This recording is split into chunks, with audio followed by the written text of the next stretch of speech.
Sir, your card got declined again. The cashier snapped loud enough for the entire cafe to hear, and the man in the soaked black coat didn't even look embarrassed anymore. Maybe stop pretending you belong here. A few customers laughed under their breath, the sharp sound cutting across the tiny coffee shop like broken glass, but the stranger just stared down at the untouched cup in front of him as if he no longer had the strength to defend himself. Lena Carter froze behind the counter with a tray balanced in her hands. The older man looked exhausted, not the kind of tired that came from work or a lack of sleep, but the kind that hollowed people out from the inside.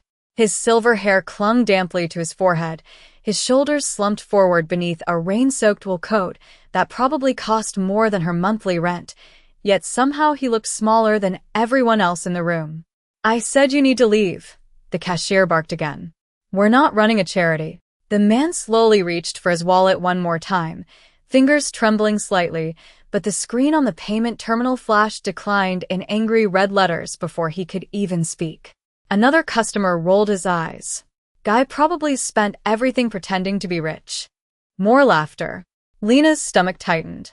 She looked down at the folded $10 bill hidden in her apron pocket.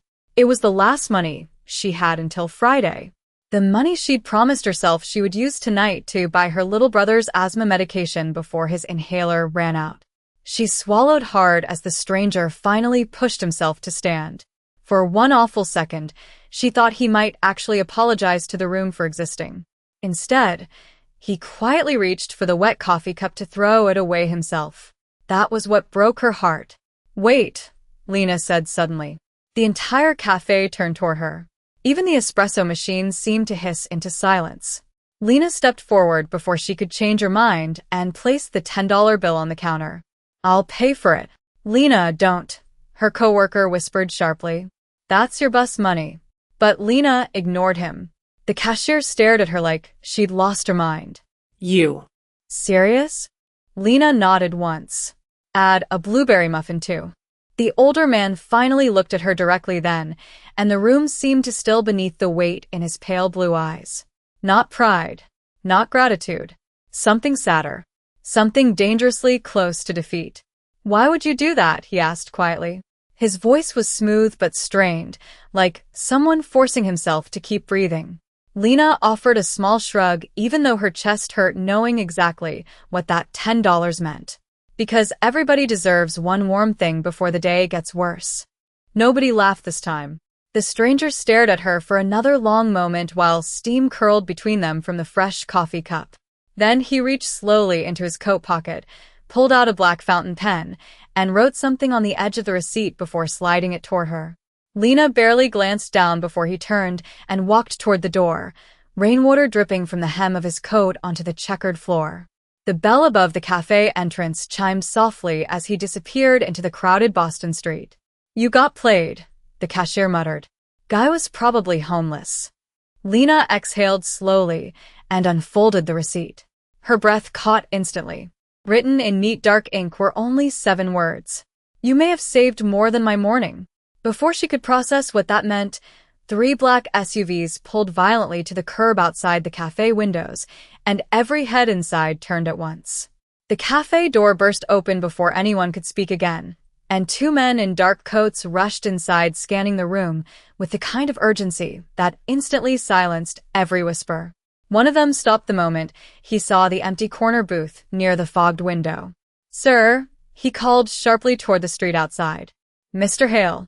Lena blinked, still clutching the receipt in her hand while the black SUVs idled against the curb, their headlights flooding the cafe windows in cold, white light.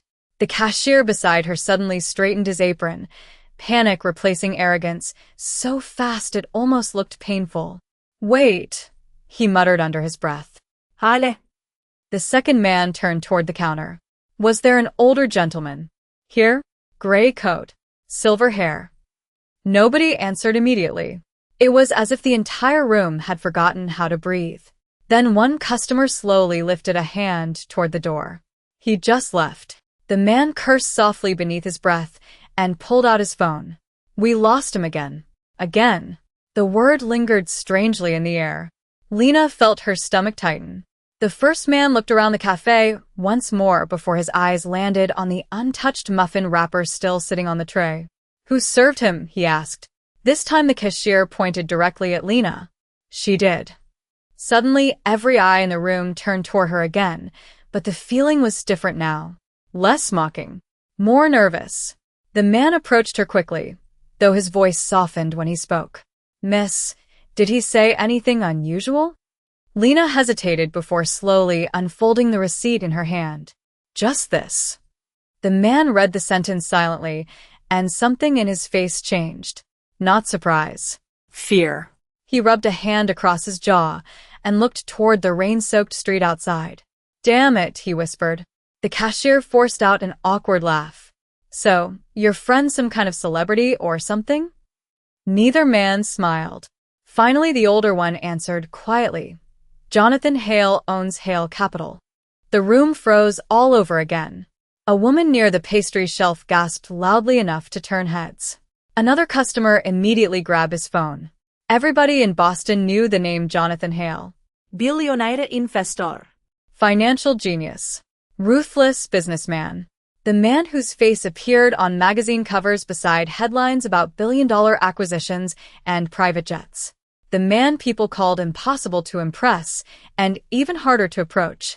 Lena looked toward the rain outside, stunned. The exhausted stranger with the declined card suddenly replayed in her mind differently now. The silence. The trembling hands.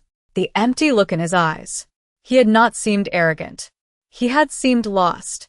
"No," she whispered before she could stop herself. "That cannot be him." The younger security agent nodded once. It was. The cashier turned pale. "I told Jonathan Hale to leave my cafe." Nobody answered him. One of the customers let out a nervous laugh that quickly died when no one joined in. Then the older agent looked directly at Lena again. "Miss Carter, did Mr. Hale mention where he was going?" Hearing her last name from a stranger sent a chill through her chest. "No," she answered softly. "He just walked out." The agent nodded, disappointed. Then his eyes moved to the $10 bill missing from the register receipt. "You paid for him?" Lena suddenly felt embarrassed by the attention. It was just coffee. But the man stared at her carefully before saying something that made the entire room fall silent once more. "Miss Carter, Jonathan Hale has not spoken to anyone outside his legal team in almost 6 months." Lena frowned. "What does that mean?" The man hesitated, then lowered his voice. "It means whatever happened in this cafe mattered enough for him to answer our calls again." Outside, thunder rolled across the city, while rain streaked the windows in silver lines. Then, through the blur of headlights and water, Lena saw a familiar figure standing alone across the street beneath a glowing traffic light. Jonathan Hale had not left after all. He was standing perfectly still in the rain, staring back at the cafe like a man trying to decide whether to walk away forever. "Mr. Hale, please," the older security agent called through the rain, but Jonathan Hale did not move from the other side of the street. Cars hissed past him on the wet pavement, headlights washing silver across his dark coat, while he stood beneath the blinking crosswalk sign like a man caught between leaving and turning back. Lena could not explain why her chest tightened at the sight of him. He looked powerful enough to own half the city, yet somehow completely alone inside it. Then, without warning, Jonathan stepped off the curb and walked back toward the cafe. The bell above the door chimed softly as conversations died mid-sentence. Every customer straightened instinctively. Even the espresso machine seemed quieter now. Water dripped from Jonathan's coat onto the tile floor as he removed a pair of leather gloves with slow, tired movements. Nobody laughed at him anymore. Nobody even looked directly at him. The cashier swallowed hard and immediately forced a smile so fake it almost hurt to watch. "Sir, I did not realize it was you earlier. We would have covered anything you wanted." Jonathan looked at him calmly for a long moment before answering. That was the problem. The room fell silent again. Lena stood frozen near the counter, clutching the damp receipt in one hand while Jonathan's pale blue eyes shifted toward her. Softer now. More awake somehow. He walked closer until he stood only a few feet away. "Miss Carter," he said quietly, "I owe you an apology." Lena blinked. "For what?" A faint, tired smile crossed his face. For making kindness cost you your last $10. Heat rushed into her cheeks immediately. How did you know it was my last 10? Jonathan glanced briefly toward her worn canvas bag hanging beside the register. Because people who still have money do not hesitate before helping someone. The words hit harder than she expected. Around them, customers pretended not to listen while clearly listening to every breath. One woman lowered her phone after secretly trying to take a picture. Jonathan noticed but ignored it. You should not have paid for me, he continued softly. Most people would not. Lena shrugged uneasily beneath the attention. Maybe most people are tired. Jonathan's expression flickered at that. For a second, something painful moved behind his eyes. Then he slowly reached into his coat pocket and placed a Black American Express card on the counter beside the register. The cashier's face nearly drained of color. Everyone recognized the card instantly. The kind reserved for people whose wealth stopped feeling real. It works now, Jonathan said without emotion. Nobody spoke. The cashier grabbed the card so quickly he nearly dropped it. Sir, your coffee today is obviously free. Jonathan shook his head once. No. Charge me for every coffee she has bought someone else too. Lena stared at him in shock. What? Jonathan looked at her directly again. People like you always do this more than once. The cashier nervously cleared his throat while processing the payment with trembling hands. The machine approved it instantly. No red letters this time. No humiliation. But Jonathan did not seem relieved by the approval. If anything, he looked sadder. One of the younger customers finally whispered too loudly, why was his car declining anyway? Jonathan heard him. The entire cafe stiffened. But instead of anger, a quiet exhaustion crossed his face. Because I shut everything down this morning, he answered calmly. Every account, every meeting, every board vote. Even his security team looked startled by that admission. Lena frowned slightly. Why would you do that? Jonathan's eyes drifted toward the rain-streaked window beside them. For a moment, he did not answer at all. Then he spoke so quietly the entire cafe leaned in to hear him. Because I wanted the world to stop asking me for things. The sentence settled over the room heavier than thunder. Lena looked at him differently then. Not as a billionaire. Not as a powerful man. Just someone deeply tired. Jonathan slowly turned back toward her and held out the folded receipt she had given him earlier. The edges were damp from rain now, but he had kept it with him the entire time. You said everyone deserves one warm thing before the day gets worse, he said softly. Miss Carter, I think you may have prevented mine from becoming permanent. Nobody in the cafe spoke after that. The rain tapped softly against the windows while Jonathan Hale stood motionless beside the counter, holding a paper receipt like it weighed more than all the buildings his company owned. Lena searched his face carefully now, noticing details she had missed before. The dark circles beneath his eyes. The stiffness in his shoulders. The way his hand tightened slightly around the folded paper every few seconds, as if it were the only thing keeping him grounded. One of the security men stepped closer. Sir, the board has been calling non-stop. Jonathan did not even look at him. I know. The shareholders' meeting starts in 40 minutes. Still nothing. The younger agent lowered his voice carefully. Sir, if you do not appear, the sale will collapse. At that, something cold flickered across Jonathan's face. Not anger, weariness. He gave a small laugh without humor and looked toward the fucked cafe windows. Maybe it should. The room shifted uneasily. Even strangers could feel the tension wrapped around him now. Lena slowly set down the tray she had still been holding. You were really going to walk away from everything? Jonathan glanced at her. Do you know what people ask billionaires every day? Lena shook her head slightly. Money. Decisions. Signatures. Statements. Meetings. More. Always more. His voice stayed calm, but each word sounded heavier than the last. After a while, people stop asking whether you are tired. Nobody moved. Jonathan looked down at the coffee cup in his hand, steam curling faintly into the silence. This morning I realized I could disappear for a week and nobody around me would notice unless a stock price changed. Lena felt her chest tighten unexpectedly. The cafe around them suddenly seemed smaller somehow. Warmer too. She thought about the way customers had laughed at him less than an hour earlier. Nobody had seen a billionaire then. Just an exhausted man with a declined card. "I noticed," she said quietly. Jonathan looked up at her immediately. The sentence hung softly between them. Simple. Honest. More powerful than she intended. For the first time since returning, something in his expression softened completely. One of the customers near the window slowly lowered her phone, shame flickering across her face. Jonathan exhaled carefully and rubbed a hand across his jaw. "What time does your shift end?" Lena blinked. "Around 4. "And after that?" "I take the green line home." Jonathan nodded slightly, absorbing every detail. "You live alone?" The question startled her, but his tone carried no arrogance.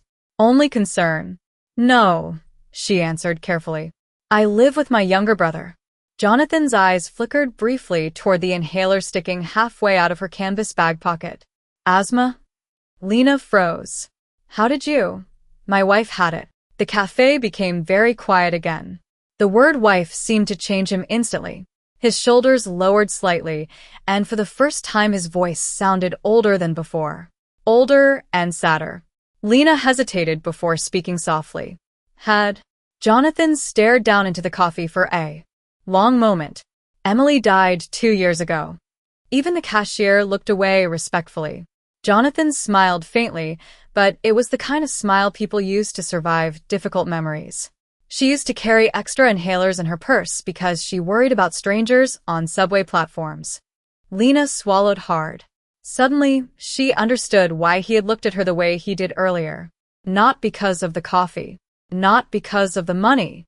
Something about her kindness had reminded him of someone he lost. Jonathan reached into his coat pocket again and removed a sleek black business card embossed with silver lettering. Hale Capital. He placed it carefully beside the sugar jars on the counter. "Miss Carter," he said quietly, "would you consider having dinner with my executive team tonight?" Lena nearly laughed from confusion. "I am a waitress." No, Jonathan replied softly. "You are the first honest person I have met all month." Across the cafe, thunder rolled again beyond the city skyline while every customer stared at the young waitress standing beneath fluorescent lights beside one of the richest men in America. And for the first time all day, Jonathan Hale no longer looked like a man trying to disappear.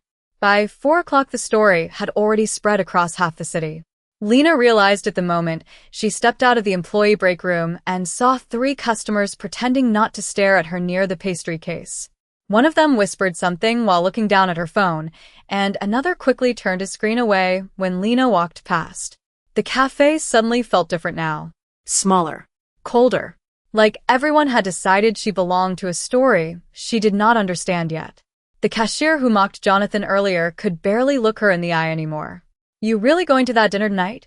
he asked while wiping the same clean counter for the 3rd time. Lena tied her apron tighter. I do not even know if he was serious. Before he could answer, her phone buzzed inside her bag. Unknown number. Lena hesitated before answering softly. "Hello, Miss Carter?" The voice was calm and professional. "This is Rebecca Sloan from Hale Capital. Mr. Hale asked me to arrange transportation for you at 6:30. Lena nearly dropped the phone. Across the cafe, 2 customers immediately looked up from their coffee cups. "Transportation?" she repeated quietly. "A car will meet you outside your apartment building." Lena swallowed hard. "I think there has been some mistake." "No mistake, Miss Carter. Mr. Hale specifically requested you." The call ended gently, but the silence left behind felt enormous. Her coworker Marcus stared at her with wide eyes. "You are riding in billionaire cars now." Lena forced out a nervous laugh. Apparently. But anxiety already twisted in her chest. By the time her shift finally ended, rain still coated the Boston streets in silver reflections. Lena stepped onto the sidewalk, pulling her thin jacket tighter, while buses roared past, spraying water against the curb. The city smelled like wet concrete and espresso beans drifting from nearby cafes. She checked her bank app while waiting for the train. $8.12 left. Not enough for her brother's refill. Guilt hit immediately. She closed her eyes briefly. The $10 from this morning replayed painfully in her mind. What kind of sister buys coffee for strangers while her little brother struggles to breathe at night? Her phone buzzed again. This time it was Eli. "Hey, Lena," he said between shallow breaths. "You coming home soon?" Her chest tightened instantly at the sound of the wheeze in his voice. "Yeah, baby, I am on my way." "Did you get the refill?" Silence stretched 1 second too long. "Not yet," she admitted softly. Eli tried to sound cheerful anyway. "It is okay. I still have a little left." That hurt worse somehow. Lena leaned against the cold subway pillar staring down at her worn sneakers. "I am sorry. Do not be. You always figure stuff out." The train thundered into the station before she could answer. After hanging up, Lena sat silently by the window during the ride home watching Boston blur past in streaks of neon and rainwater. 20 minutes later, she climbed the narrow apartment stairs to the 3rd floor carrying leftover blueberry muffins wrapped in napkins for Eli. Their apartment smelled faintly of soup and laundry. Detergent. Tiny, warm, safe. Eli sat curled beneath a blanket on the couch, inhaler beside him, homework spread across his knees. His face brightened the second he saw her. "You brought muffins?" Lena smiled tiredly. "Only the fancy kind." He laughed softly before noticing her expression. "What happened today?" Lena opened her mouth, then stopped. How exactly did someone explain meeting a billionaire after buying him coffee with money meant for medicine? Instead, she sat beside her brother and brushed rainwater gently from his curls. "Something weird," she whispered honestly. 40 minutes later, headlights swept across their apartment window from below. Lena pulled the curtain aside carefully and froze.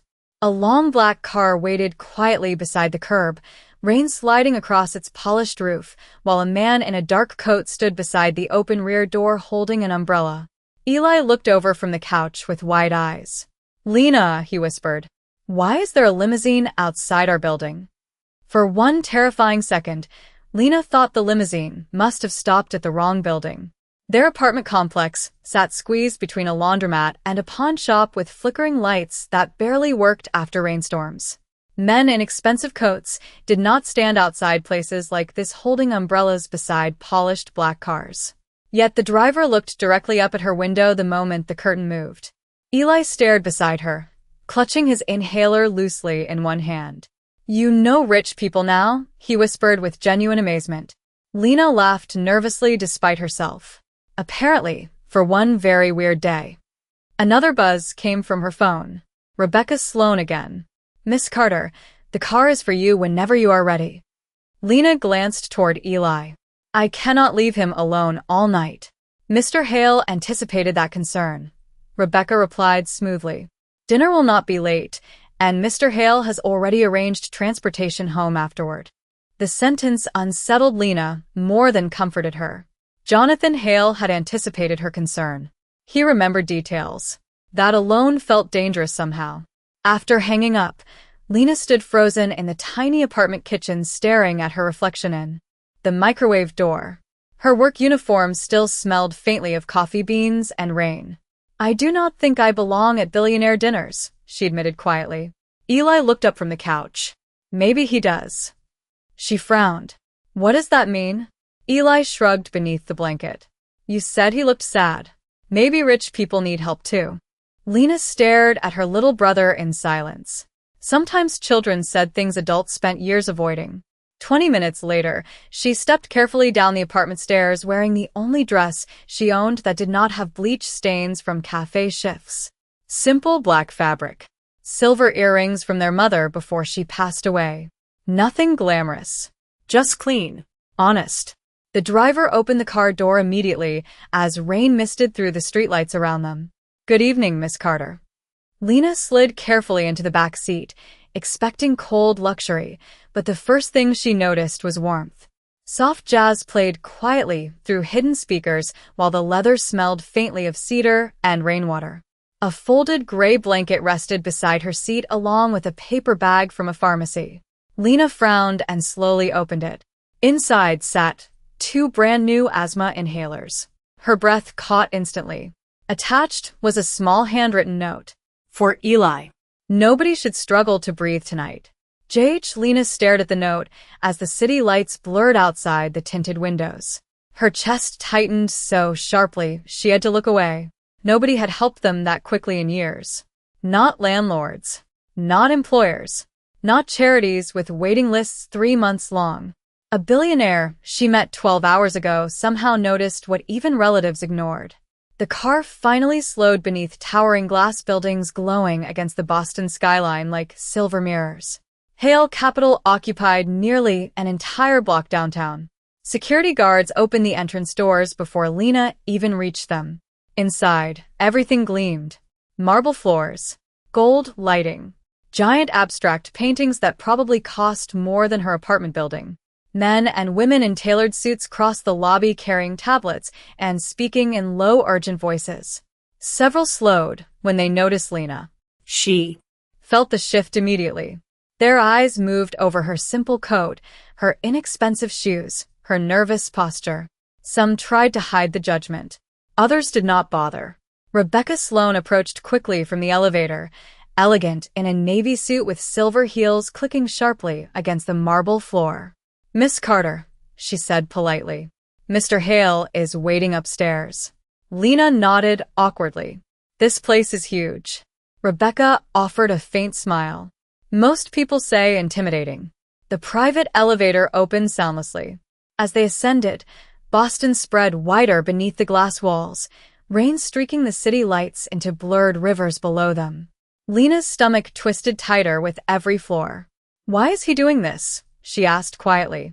Rebecca looked at her reflection in the elevator glass before answering carefully. "Because Mr. Hale canceled the company sale this afternoon." Lena blinked. "What?" $3 billion, Rebecca said softly. "He walked away from all of it after leaving your cafe."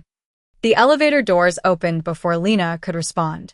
Warm golden light spilled across polished floors, and at the far end of the private dining room stood Jonathan Hale, alone beside enormous windows overlooking the storm-covered city. The moment he saw her step inside, something tired but genuine softened in his eyes again, like a man finally seeing proof that he had made the right decision. The dining room was quieter than Lena expected. No giant crowd. No loud music. Just a long polished table overlooking Boston through walls of glass, while rain drifted across the skyline like smoke. Jonathan Hale stood near the windows with one hand in his pocket, city lights reflecting faintly across his silver cufflinks. Around the table sat 8 executives in tailored suits, all watching Lena enter with carefully controlled expressions that still somehow managed to feel judgmental.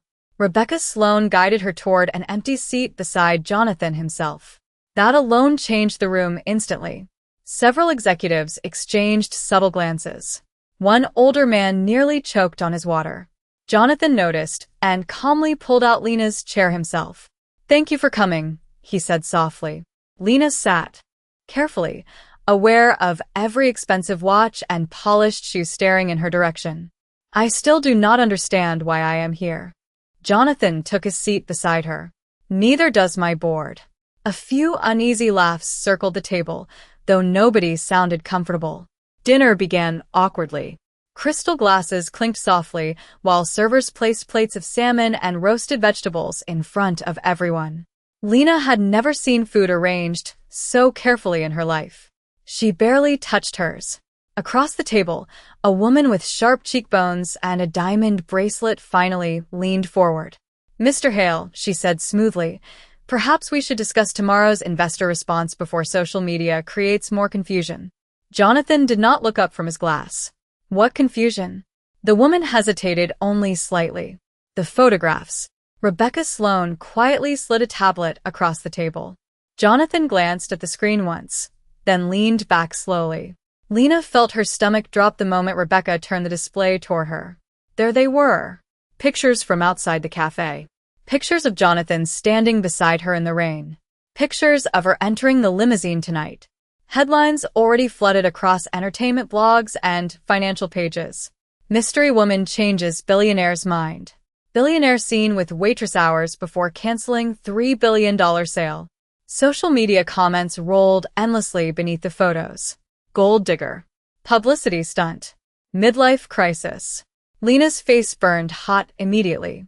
Oh my God. Jonathan's jaw tightened slightly, but his voice remained calm. Ignore it. Ignore it. Lena whispered. There are thousands of people talking about me.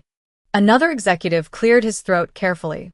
Sir, respectfully, investors are already asking whether this situation influenced your decision today.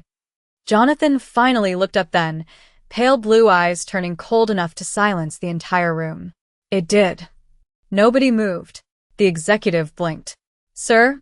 Jonathan folded his hands slowly on the table. This morning I plan to sell my company, liquidate my position, and disappear from public life. Silence swallowed the room whole. Lena stared at him, stunned.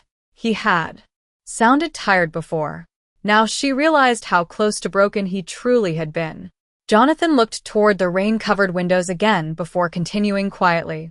Then a waitress spent her last $10 on a stranger everyone else was mocking. His eyes shifted back toward the executives one by one. And not one person in this room has done anything that honest for me in years. Nobody dared answer. Even the servers standing near the walls looked frozen. The woman with the diamond bracelet forced a careful smile. Jonathan, surely emotions should not dictate billion-dollar business decisions. Jonathan's expression hardened instantly.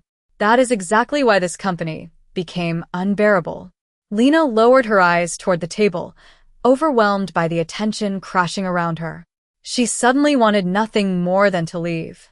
I should go, she whispered softly. Jonathan turned toward her immediately. Why? She swallowed hard. Because everybody in this room thinks I came here for money. For the first time all evening, real anger flickered across Jonathan Hale's face. Not toward her. Toward them. He stood slowly from his chair, the city glowing behind him through storm-covered glass. Miss Carter bought me coffee before she knew my name, he said quietly. That alone makes her richer than most people sitting at this table. The silence afterward felt almost sacred. And somewhere deep inside that towering glass building, Lena realized the loneliest man in Boston had just offended her like family. The room never fully recovered after Jonathan defended her. Conversation returned eventually, but softer now, careful and uneasy beneath the golden lights of the private dining floor. Executives avoided looking directly at Lena while servers quietly refilled glasses. No one seemed interested in drinking anymore. Outside the towering windows, Boston shimmered beneath rain and traffic, distant and blurred like another world entirely. Lena sat still beside Jonathan, trying to understand how one cup of coffee had somehow placed her in the center of a billionaire's collapse and recovery at the same time. Jonathan remained standing for another moment before slowly taking his seat again. The anger faded from his face, leaving only exhaustion behind. He loosened his tie slightly and stared down at the untouched food in front of him. Mr. Hale, one executive finally said carefully, the investors are demanding a public explanation by morning. Jonathan nodded once. Then they will get one. Rebecca Sloan looked toward him cautiously. Are you certain? Jonathan reached into the inside pocket of his coat and removed the same folded café receipt again. The edges had softened from being handled too many times in one day. He placed it carefully on the table beside his wine glass. For 2 years, he said quietly, every person around me has treated me like a machine that signs documents. His fingers rested lightly against the receipt. This morning a stranger reminded me I was still human. Nobody interrupted him now. Not even the executives, who clearly disagreed. Jonathan looked toward Lena briefly before continuing. After Emily died, I buried myself inside work because it was easier than silence. His voice stayed calm, but Lena noticed the faint tremor underneath it now. I stopped sleeping. I stopped visiting friends. Eventually, I stopped believing kindness was real unless somebody wanted something in return. The woman with the diamond bracelet lowered her eyes uncomfortably. Jonathan gave a faint, humorless smile. Then my car declined in a coffee shop and everyone in the room looked embarrassed to be near me. Lena's chest tightened remembering it. The mocking laughter. The humiliation in his eyes. Jonathan glanced at her softly. Accept her. Silence spread again across the long polished table. Jonathan leaned back slowly in his chair, staring upward toward the ceiling lights for one long breath before speaking again. Do you know what scared me most this morning? Nobody answered. Not losing the company. His pale blue eyes shifted toward the rain-dark skyline. The fact that I realized nobody would notice if I disappeared except my accountants. The sentence landed heavily in the room. Lena felt tears sting unexpectedly behind her eyes, but she blinked them away quickly. Jonathan noticed anyway. He always seemed to notice. Rebecca Sloan finally spoke gently. Jonathan, if people care about you. He smiled sadly. People depend on me. That is different. Then, for the first time all evening, he turned fully toward Lena. But you expected nothing from me. Lena shook her head quietly. I just did not want you sitting there alone while everybody laughed. Jonathan stared at her for several seconds, emotion flickering openly across his face now. Not billionaire composure. Not corporate coldness. Just gratitude. Real and unguarded. Then he reached beside his chair and lifted a slim black folder onto the table. Rebecca looked startled. Sir? Jonathan opened the folder calmly and slid several papers across the polished wood toward the executives. Effective tomorrow morning, Hale Capital will establish the Emily Hale Community Health Foundation. Confused murmurs spread instantly around the table. Jonathan continued before anyone could interrupt. The foundation will fund asthma medication, emergency prescriptions, and health support for low-income families across Massachusetts. Lena's breath caught immediately. Jonathan looked at her gently. Nobody should have to choose between helping a stranger and helping family. The room fell completely silent again. Even the rain outside seemed quieter somehow. Lena stared at him speechless, while Jonathan folded the café receipt once more and slipped it carefully back into his pocket like something priceless. And for the first time in years, the most powerful man in the room no longer looked empty. 1 year later, the little café on Hanover Street smelled like cinnamon, fresh espresso, and something else Lena had almost forgotten existed back then. Peace. Morning sunlight poured through wide front windows onto polished wooden tables, while soft jazz drifted through hidden speakers overhead. The hand-painted sign above the register read Carter Coffee House in warm gold lettering, and beneath it hung dozens of handwritten notes from customers pinned carefully across a brick wall. Thank you for helping my daughter get her inhaler. Your kindness saved my father last winter. We finally got the medicine we needed. Lena paused beside the espresso machine, tying her apron strings while the early crowd filled slowly around her. Some customers worked quietly on laptops. Others laughed softly over coffee cups near the windows. It was not fancy. That was the point. Nobody here needed expensive shoes or perfect resumes to belong. Eli sat near the counter finishing homework before school, healthier now than Lena had seen him in years. The color had returned to his face. His inhaler rested forgotten beside his backpack more often these days. He looked up from his math worksheet and grinned. You are staring at the wall again. Lena smiled faintly. I still cannot believe this place is real. Eli fracket. You bought a Billionaire coffee. Weird things happen. She laughed softly, shaking her head. The bell above the cafe door chimed then, and cold winter air slipped briefly inside. Lena glanced up automatically toward the entrance before freezing completely. Jonathan Hale stood just inside the doorway holding a dark wool coat over one arm while snow melted slowly across his shoulders. He looked different now, lighter somehow. The deep exhaustion that once hollowed out his face had softened over the past year, replaced by something steadier, healthier. He no longer looked like a man trying to disappear. Several customers recognized him immediately, whispers moving quietly across the cafe, but Jonathan ignored the attention completely. His eyes stayed fixed only on Lena. You are late, she said softly before she could stop herself. Jonathan glanced toward the clock on the wall with mock seriousness. 7 minutes. Boston traffic is cruel. Eli jumped up from his chair instantly. Mr. Hale. Jonathan smiled warmly and held out a small paper bag. Blueberry muffins. I remembered the favorite. Eli accepted them proudly, while Lena stared at Jonathan across the counter, still amazed by how naturally he fit into this tiny cafe now despite owning buildings larger than entire city blocks. Jonathan stepped closer, brushing snowflakes from his sleeves. Busy morning? Always. Good. His eyes drifted around the cafe carefully. The crowded tables, the warm lights, the community bulletin board advertising free health clinics. Funded by the Emily Hale Foundation. For a moment, emotion flickered quietly across his face again. Emily would have loved this place, he said softly. Lena's chest tightened gently at the mention of her name. Jonathan reached into the inside pocket of his coat then and removed a small glass frame wrapped carefully in cloth. Lena frowned. What is that?